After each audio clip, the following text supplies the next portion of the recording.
Bismillahirrahmanirrahim. Assalamualaikum warahmatullahi wabarakatuh. Halo semuanya, perkenalkan aku Ninda Bradani Putana dari Divisi Reaction Kornea Fakultas Kedokteran Universitas Muhammadiyah Surakarta. Di sini kita mau belajar bareng nih tentang donor darah.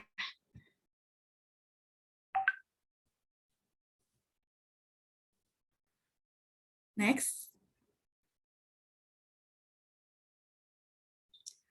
Lalu, apa aja yang mau kita bahas nanti? Yang pertama tentang donor darah, terus tentang penggolongan darah, kriteria pendonor, dan yang terakhir adalah manfaat.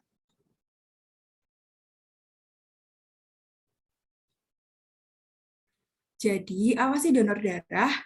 Nah, donor atau transfusi itu adalah transfer komponen darah dari satu orang ke orang lain. Nah, ketika jumlah besar darah itu hilang, maka sel darah merah itu harus diganti untuk mengembalikan kapasitas eritrosit. Karena kita tahu eritrosit itu berperan penting dalam pengangkutan atau pertukaran oksigen dan karbon dioksida. Selanjutnya, apa itu pelayanan darah?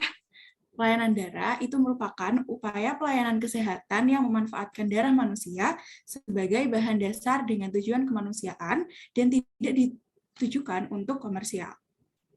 Lalu, pelayanan penyediaan darah di Indonesia itu dilaksanakan oleh siapa aja? Yang pertama itu oleh unit transfusi darah atau biasa disebut UTD dan Bank Darah Rumah Sakit atau BDRS. Next. Nah, apa sih UTD atau unit transfusi darah?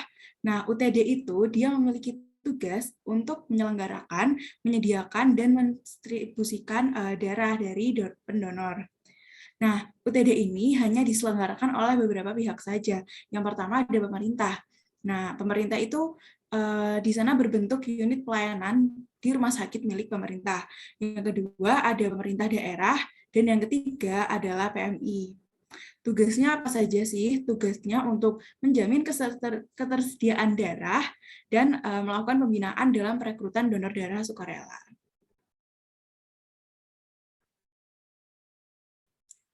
Nah, yang selanjutnya adalah BDRS. BDRS ini dia bertanggung jawab atas tersedianya darah untuk transfusi yang aman. Tadi dikumpulkan oleh unit transfusi darah dan digunakan oleh BDRS, di mana tugasnya itu adalah untuk menerima dan menyimpan darah dari UTD. Kemudian untuk melakukan uji silang serasi, menyerahkan darah ke resipien, melacak reaksi transfusi, dan mengembalikan darah yang tidak layak ke UTD.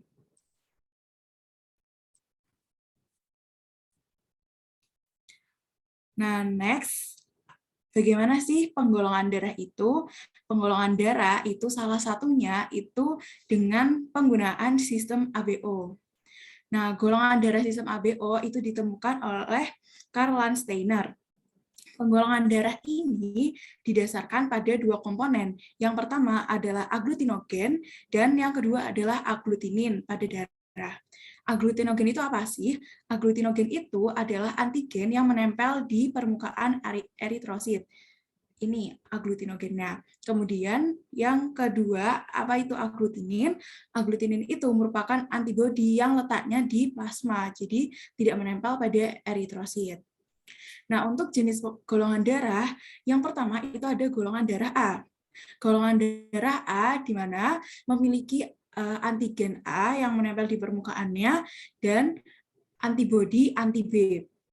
Kemudian untuk jenis golongan darah B itu memiliki antigen B dan anti A pada antibodinya. Kemudian untuk jenis golongan darah AB itu memiliki antigen A dan antigen B, tetapi dia tidak memiliki antibodi. Kemudian untuk jenis golongan darah O, dia itu tidak memiliki antigen dan memiliki dua antibodi, yaitu antibodi anti A dan anti B. Selanjutnya adalah tipe golongan darah untuk transfusi. Nah, golongan darah resipien itu merupakan golongan darah penerimanya. Jadi, misal golongan darahnya itu A, dia golongan darah donor yang diutamakan yang bisa diterima oleh golongan darah itu adalah A, dan yang bisa menyumbangkan selain A itu adalah golongan darah O. Nah, selanjutnya adalah golongan darah B. Golongan darah B itu pendonor yang diutamakan itu adalah pada golongan darah B dan juga tadi bisa golongan darah O.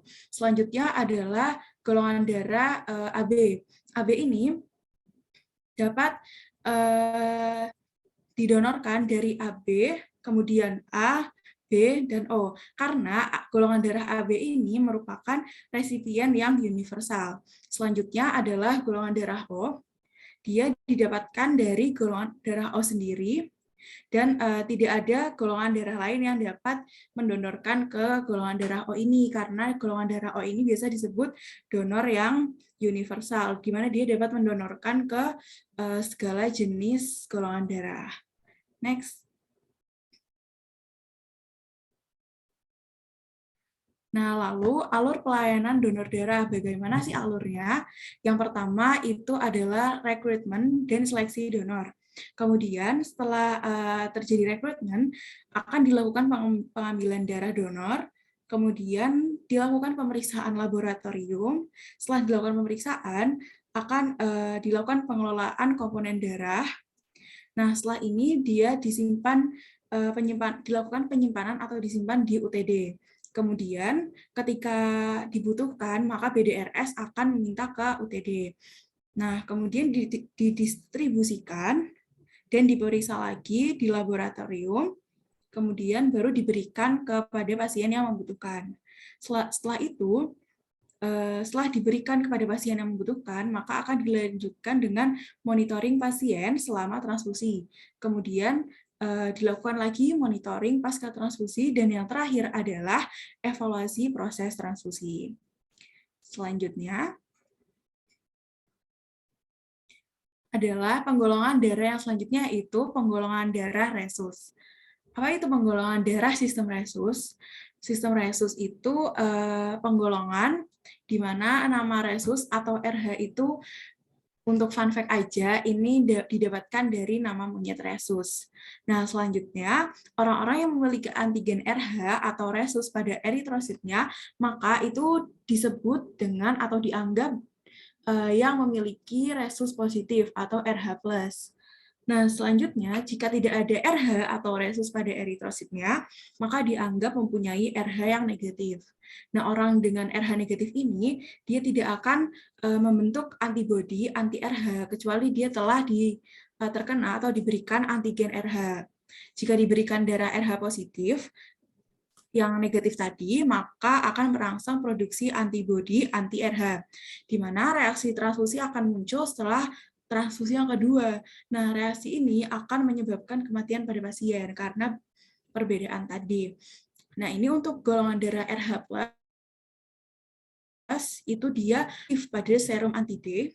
Nah, itu artinya menggumpal, dan kalau RH- dia akan yang negatif atau tidak menggumpal. Next.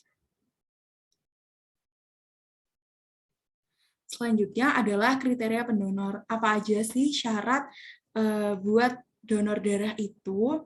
Nah, yang pertama itu adalah usia minimal 17 tahun dan maksimalnya adalah 65 tahun dengan perhatian khusus. Selanjutnya, berat badannya minimal 45 kg, tekanan darah sistolik 90 sampai 160 mm air raksa, kemudian diastoliknya 60 hingga 100.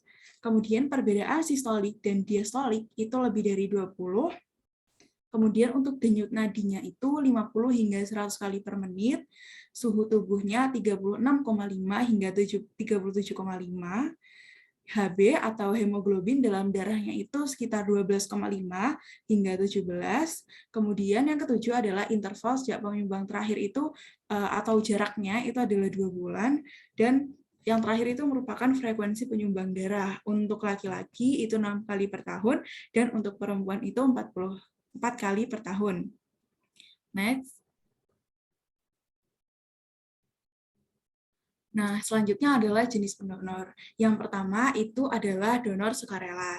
Donor sukarela itu merupakan pendonor darah yang memberikan donornya itu tanpa paksaan.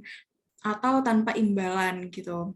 Nah, biasanya pendonor sukarela ini dia akan diberikan hadiah kecil gitu, seperti makanan, minuman, dan lain-lain. Kemudian ada donor keluarga atau pengganti, di mana donor keluarga atau pengganti ini nanti memberikan darahnya itu ketika dibutuhkan saja oleh anggota keluarga atau masyarakat. Nah, yang selanjutnya ada donor bayaran. Nah, donor bayaran itu dia memberikan darahnya itu dengan mendapatkan bayaran untuk apa? Untuk memenuhi kebutuhan hidup yang mendasar. Nah, selanjutnya adalah donor plasma khusus. Donor plasma khusus ini bisa disebut pendonor plasma feresis untuk memenuhi kebutuhan bahan baku pembuat derivat plasma. Nah, selanjutnya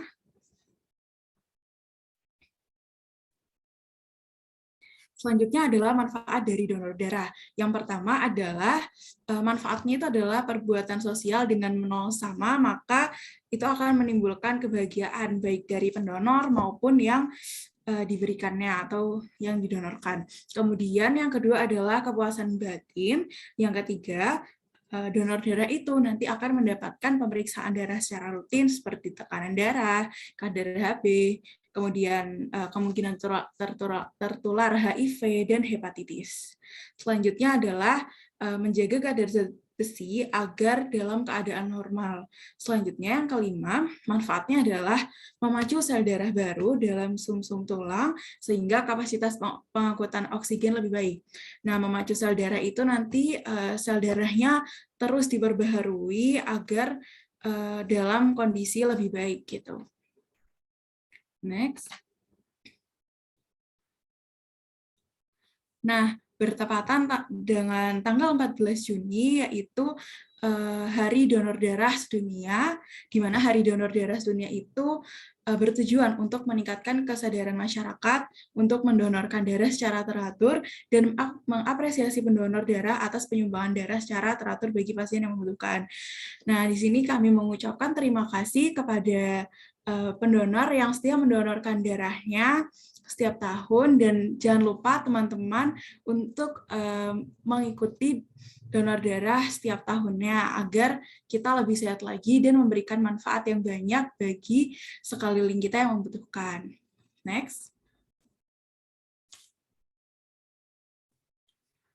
Nah, ini adalah untuk referensinya. Beberapa mungkin dari teman-teman ingin baca lebih lanjut. Mungkin itu saja dari kami, kurang lebihnya mohon maaf. Wassalamualaikum warahmatullahi wabarakatuh.